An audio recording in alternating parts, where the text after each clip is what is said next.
You are Locked On Hawks POSTCAST, part of Locked On Sports Atlanta on the Locked On Podcast Network. Your team every day. Welcome to the Locked On Hawks POSTCAST, your home for the best Atlanta Hawks talk. It's local insight you can't get anywhere but right here at Locked On. I'm your host, Tenitra, Batiste. Alongside me is DeShaun, Tate. And today's episode is sponsored by Robinhood. Robinhood Gold provides the privileges of a high net worth for any net worth. These generous benefits are now available for only $5 a month. The new gold standard is here with Robinhood Gold. Sign up at robinhood.com/gold. And our Locked On Hawks POSTCAST is part of the Locked On Podcast Network, your team every day. So the Hawks did something Quinn Snyder told them to do, and it worked. We'll talk about that.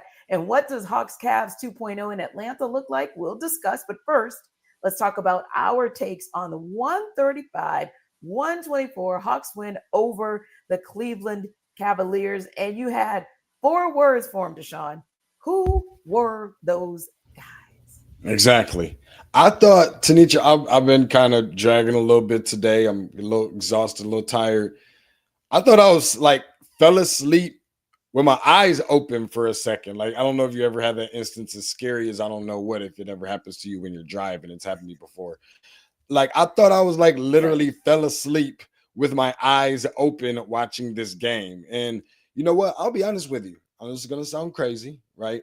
And I know we're going to talk about FanDuel a little bit later, but just to show and prove to the people that we don't just talk and read reads about FanDuel, we actually utilize them. So I went into my FanDuel account and I did a little something fun with the Hawks on tonight, because something just told me this would be the most Atlanta Hawks thing if they not only found a way to cover in the first half, but if they not only found a way to cover in the game, but if they also found a way to win this basketball game. Now, not everybody hit me up at once trying to ask me for some money because Breslin has a birthday coming up. That being said, I think the biggest difference maker for me here when I'm watching this is okay, I'm watching this Hawks team shoot better from 3 than they did from the field, and not because they shot terrible from the field. It's because they shot so well from 3. I'm trying to figure out where some of this balance came from, where this has been. Maybe they should play more teams more often that only have 1 loss of the season and flawless record at home. And I just really thought that they needed to neutralize someone like a Donovan Mitchell if they wanted to win this game. Forced the ball out of his hands a little bit, especially in the first half. They did really well. 10 points for him, 33% from the field, 20% from 3. Kind of bump him a little bit, force him into some tough situations out of rhythm, and encourage him to kind of try and make passes while jumping in the air. And that'll create turnovers. They did that a couple times and found a way to come away with the basketball. So certainly, not just because of the record, I promise you, but certainly one of the most impressive games, if not the most impressive one I saw from the Hawks this year, because of the balance. They stood, they fought back when they were down. They ended up going on some terrible, Cleveland went on a couple of different runs, one 10-0, another one 9-0, one of those to start the game. The Hawks never wavered. And I love the balance. Can I get that every time, please? And thank you. Well, actually, the Hawks started the game down 27-8. That was the first run of the game that the Cavs handed them. And when I heard that, I thought, oh my God, they've dug a 19-point hole before the game can really start. But it was like the Cavs were trying to run the Hawks out of the building, and the Hawks wouldn't go. They just would not go. And I love that. I love the fact that they stuck with it. And I don't think that there's anything special other than, like you said, a few times here and there, getting some stops, getting Donovan Mitchell to turn the ball over, and then actually converting at the other end of the court. But I think it's the fact that they matched them. Yep. And it's rare that you can see the Hawks matching in every area. I'm talking field goal percentage, like you said, 3-point percentage, free throws, steals, rebounds, you name it. This was a very balanced game. So really was one of those games, although they win by 11 points, but it was one of those games where you really couldn't make that extra mistake, if you will, because that other team was going to take advantage. And I just like the fact that the other team taking advantage this time is the Hawks. And another thing that I noticed in terms of my take was that pesky third quarter. It wasn't so pesky for the Hawks. That is where the Hawks have lost just about every game this season. They come out flat, or the other team seems to have figured them out. They'll isolate Trae if Trae's having a night, or if Jalen Johnson is having a night, then they'll find a way to like get him out of his rhythm. It just always seems like that's the quarter where everything falls apart, but it didn't. DeShaun, it didn't fall apart this time. In fact, the Hawks outscored Cleveland 37-31, and everybody knows that Cleveland can run. Everybody knows that Cleveland can score. So this isn't necessarily the team that you're going to defend the way that you defended, and that's how you beat the Celtics. This was the team where if you could keep up with them and just outlast them just for a few possessions, you were going to win. And we both talked about having confidence that the Hawks could actually get a split. Mine was based on two things. Number one, hit the threes. And number two, if you beat Boston and Boston beat Cavs, this is that old intro to philosophy class, if then. So in my opinion, that meant you had something that you could do to actually win this game. And I just got to go through a couple of these, DeShaun. I'm not going to go through all of them, but I did want to go through a couple of the stats because it's mind-blowing. Field goal percentage, Hawks 47%, Cavs 46%. 3-point, I'll come back to that. Free throws, I'll come back to that. Rebounds, Hawks 51, a slight edge, 51-41. Assists, Hawks 39-38. Steals, Cavs 11-6. Blocks, dead even.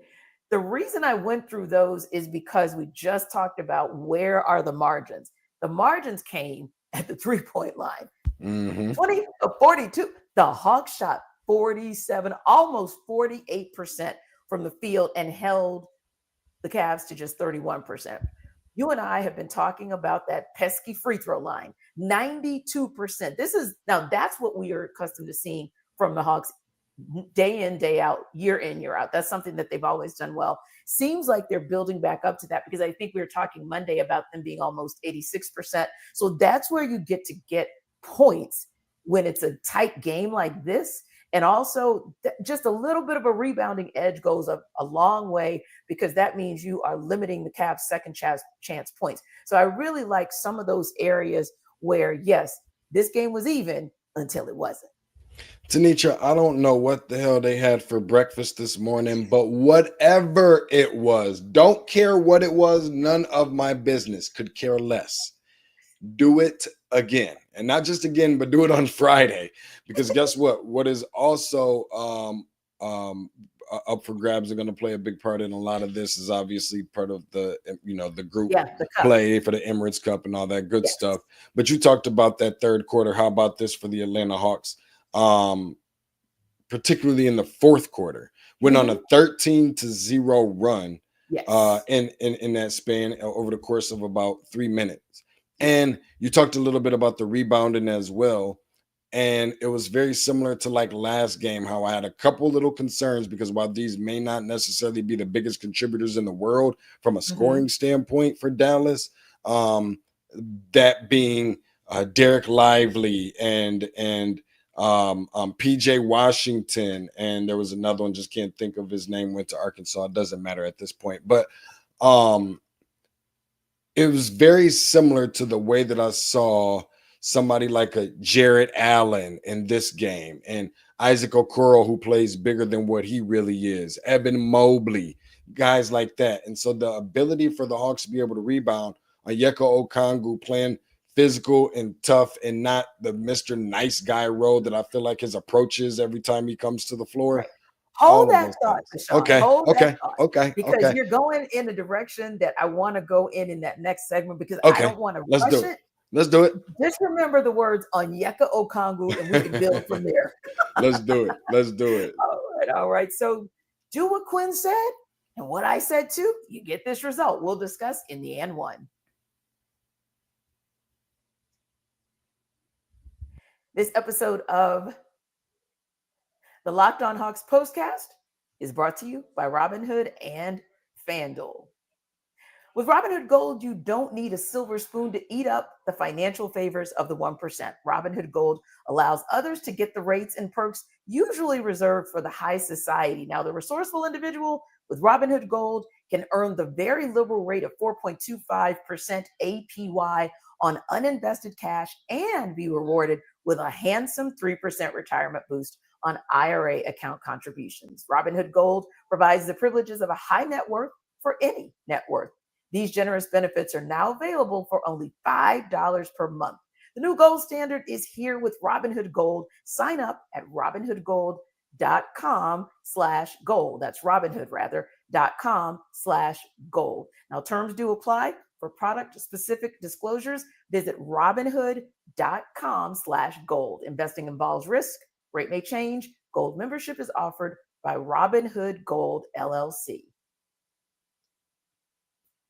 This episode of our Locked On Hawks postcast is brought to you by FanDuel. Get ready to take the NFL action with FanDuel, America's #1 sportsbook, because right now, new customers can bet $5 and get $150 in bonus bets if you win. The FanDuel Sportsbook app gives you everything you need to place live bets on the NFL all in one place. So when you get a hunch in the middle of the game, you can check out the latest stats, view live play-by-play, and so much more on the same page where you place your bets. So just visit FanDuel.com to join today. You'll get started with $150 in bonus bets if you win your first $5 bet. And that is FanDuel.com. And we know we've got a big game coming up in Atlanta this Sunday. The Falcons will be hosting the Chargers.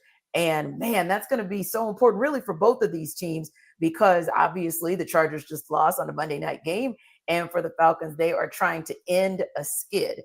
So right now, the spread looks like it is 1.5, and that's in favor of the Chargers, but that's slim. So we'll kind of call that even. But check out FanDuel.com and never waste a hunch. Make every moment more with FanDuel, an official sports book partner of the NFL and #1 sportsbook in America.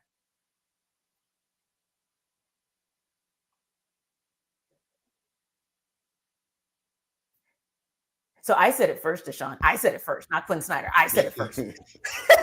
Hit threes. Get to the perimeter. Hit a ball. Hit a basket. I don't care who does it. But before we go there and talk about Quinn Snyder's approach to this game and really his approach overall, I wanted to talk about something that you just mentioned, and that is Onyeka Okongwu. Something that I saw in those moments where the Hawks weren't hitting three. And I don't mean weren't hitting threes as in missing threes. I mean, not just taking whatever three, just heaving the ball up, right? There were moments where the Hawks would get a turnover and it may have been an outlet pass. I remember one pass, it was Jalen Johnson who caused the turnover. He gets it to Trae Young. Trae Young gets it back to Jalen Johnson. Jalen Johnson slams.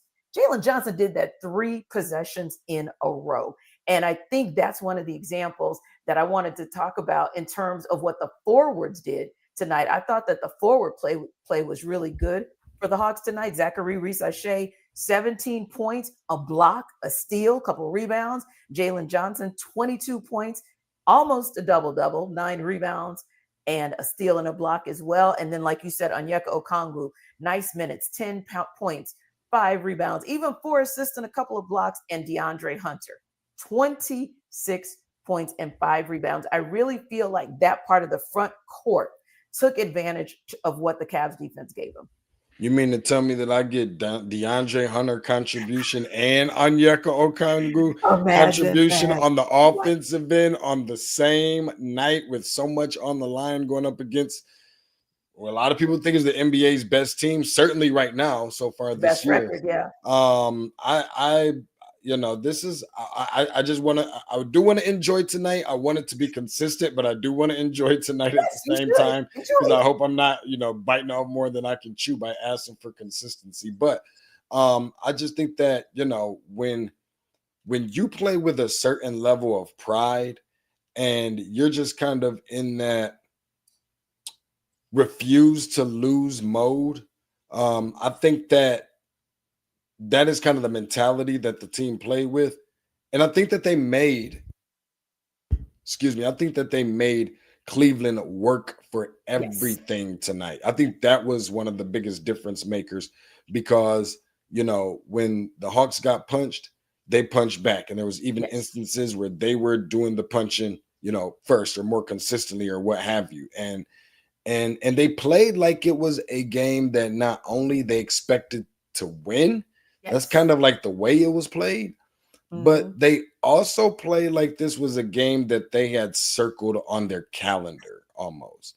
And,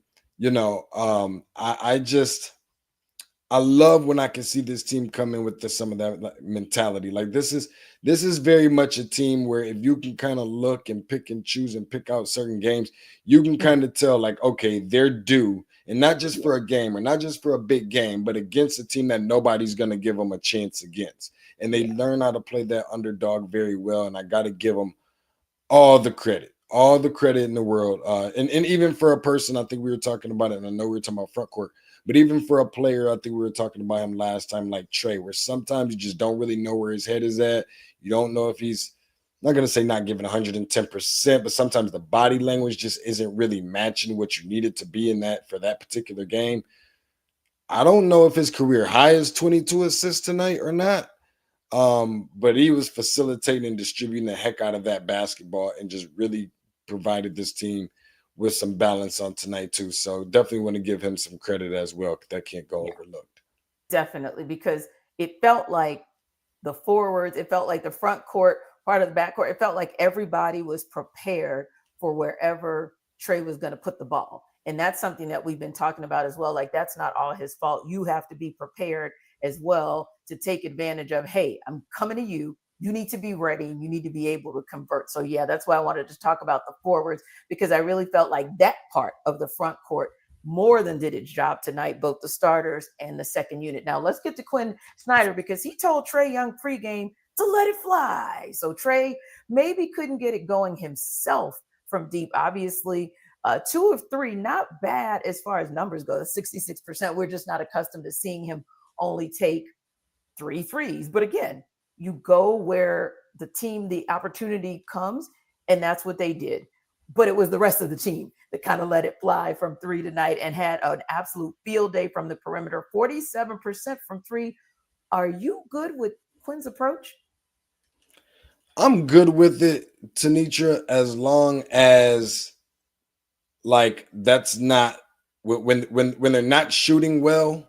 I'm okay with that being the mentality going into games, because I understand that you have to outscore the other team. And there's been some instances where we were playing the other team and we were going for 2s and they were going for 3s and they were making theirs. And while we were making ours, you can't make up for the amount when you're only shooting 2s and they're making 3s. But I kind of feel like this is a good example, a little bit of Trae believing in his teammates a little bit more and giving them a realistic shot, even though they may not be household names or whatever, what have you. There's guys that he understands that it's my responsibility to make sure that these guys are confident. To me, that's growth, because if we're just being honest, coming into this season, he could have very well had the mentality, which I honestly kind of anticipated, of I don't care who's over there in the corner doing jumping jacks, standing there by themselves, calling for the ball. I'm shooting this ball, even if it is still 17 seconds still left on the clock. But he's finding a way to grow in some ways, get other guys involved. Dyson Daniels is eating. Risa Shea is eating. He understands the importance of how much they need Risa Shea on both ends of the court and things like that. So I'm good with him calling for the 3s at the beginning of the game and even during. It's just that when they're not hitting, you have to make some coaching adjustments. And even though it wasn't necessarily just about 3-pointers made on tonight, coaching adjustment is also something I got to give Coach credit for, because he also made some adjustments when the Cavs were going on their runs. Yeah, we also talked about the defensive side of the court and the fact that was encouraging, because the Hawks out-rebounded the Cavs 51-44. And most importantly, the defensive rebounds, there was a lot of disparity there between the Hawks defensive rebounds, the Cavs offensive rebounds, which means the Hawks were able to keep them from second chance points. But what about you? I mean, when you looked at this game, obviously this was a bit of a shootout, but a part of this is because of the cup, because points matter, how you win. The differential matters. But what did you see on defense that was encouraging for you tonight? I just think that I saw like guys that were just taking pride and hunkering down and just wanting to be anchors and not it kind of felt like I don't want to be the guy that is letting people down, my teammates down on defense while they're all playing well. So you talked a little bit before about matching energy. Not only did they match Cleveland's energy, but it's important, especially in a game like basketball, where you're matching each other's energy. And that's something that I think that they did a good job on the defensive side of the ball on tonight. They didn't just fall in love with the offense and forget all about the defense because they're not accustomed to shooting well from three and playing this well on the offensive end, where they could have really got kind of complacent and really comfortable. They also kind of said, you know what, not only can we put the ball in the hole, but we're going to go and get some stops on the other end. And they were playing very physical defense on top of that. This isn't just, a couple plays where just Cleveland couldn't really get it together. The ball was kind of, they kind of accidentally dribbled it off their leg. A lot of unforced errors for Cleveland. A lot of those were really good stops intentionally made by the Hawks. Even more credit. I think it might be the best win of the season or the best game played by this team, I think, this season. So StatMuse says the Cavs and Celtics have combined for 5 losses this season. The Hawks are responsible for 2 of them. Can they be responsible for a third one come Friday night? We'll talk about it in Who Got Next.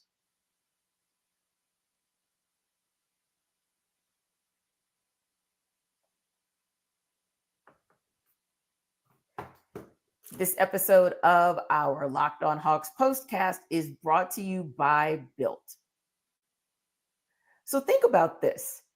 When there's an opportunity for you to maybe earn points at home in your neighborhood on travel and you don't have to do too much, who wouldn't do that? Who wouldn't be excited about that? I know I would be excited about it. So think about this. If you're a renter, you can start taking advantage of Built like I would. Here's the thing. You earn points on groceries, travel, and practically everything else we buy. But you should also be earning points on rent, one of the biggest monthly expenses. So Built changed the game by letting renters earn high value points on rent and around their neighborhood. And there's no cost to join Built. As a member, you'll earn valuable points on rent and on your everyday spending. So start earning points on rent you're already paying by going to joinbuilt.com/lockedonnba. That's joinbilt.com/lockedonnba. Make sure to use our URL so they know we sent you. Join built.com/lockedonnba to start earning points on your rent payments today. Earning points on rent? Why not?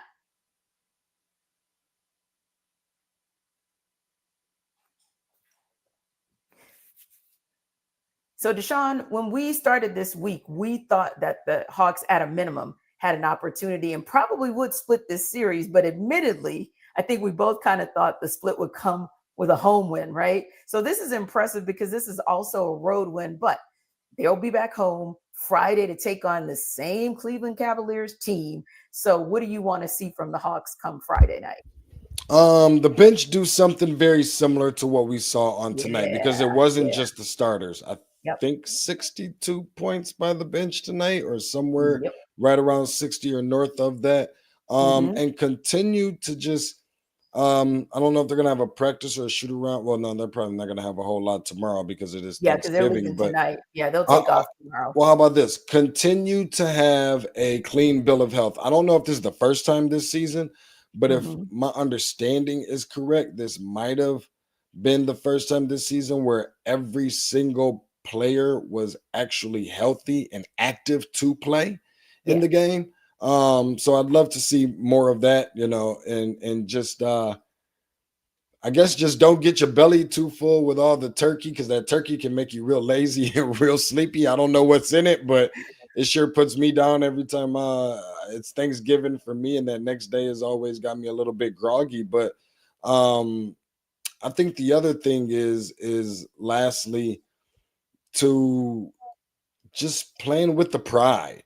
Find the balance. Play with that balance that we saw on tonight that we don't always see with you play with. I'm gonna be honest, Tenitra. If you lose a game and the balance is there on both sides of the ball, and you give it your all, and you play well or as well as you can, the other team just happens to be better than you on that night or whatever, so be it.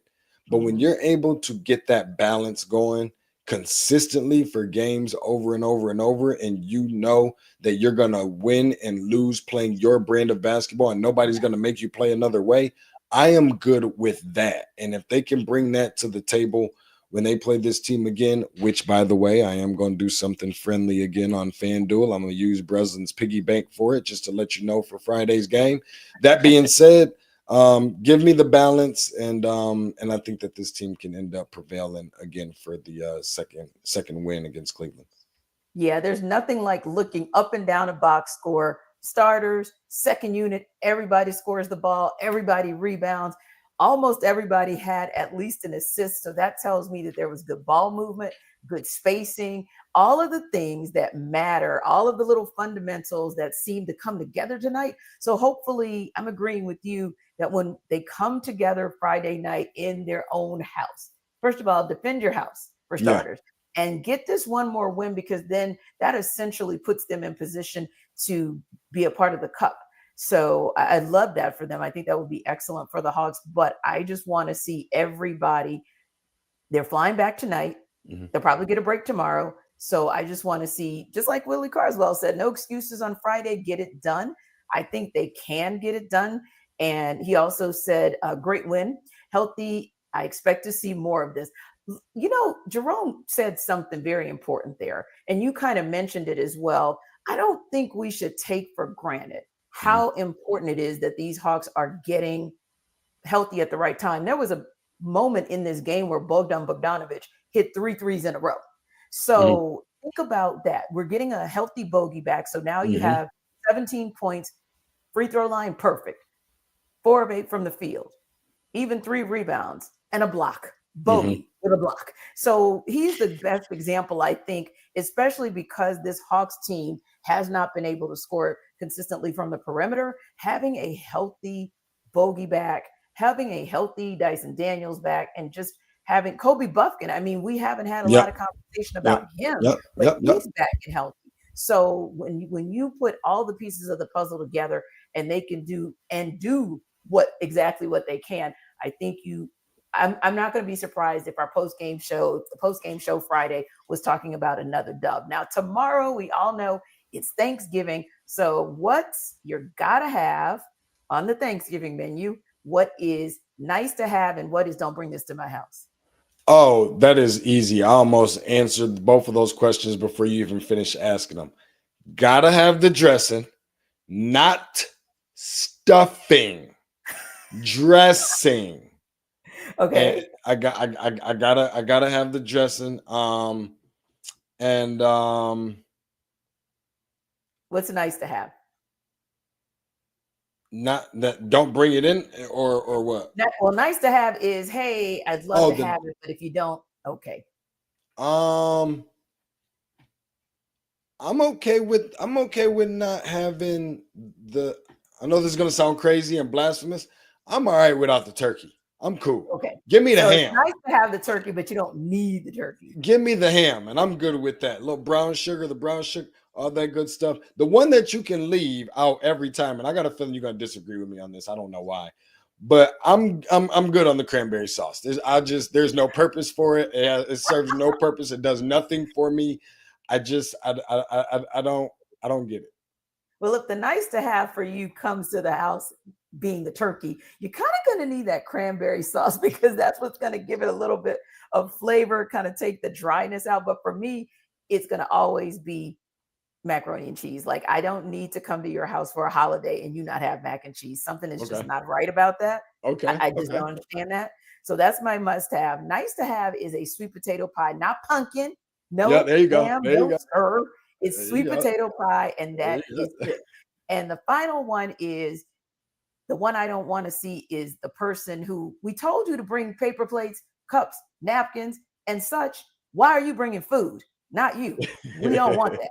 So yeah, we're good on that. Locked On Sports Atlanta is the #1 place to hang out after every game. Remember to like and subscribe to our YouTube channel. And for more on the Hawks, check out Locked On Hawks with our guy, Brad Rowland. Happy Thanksgiving.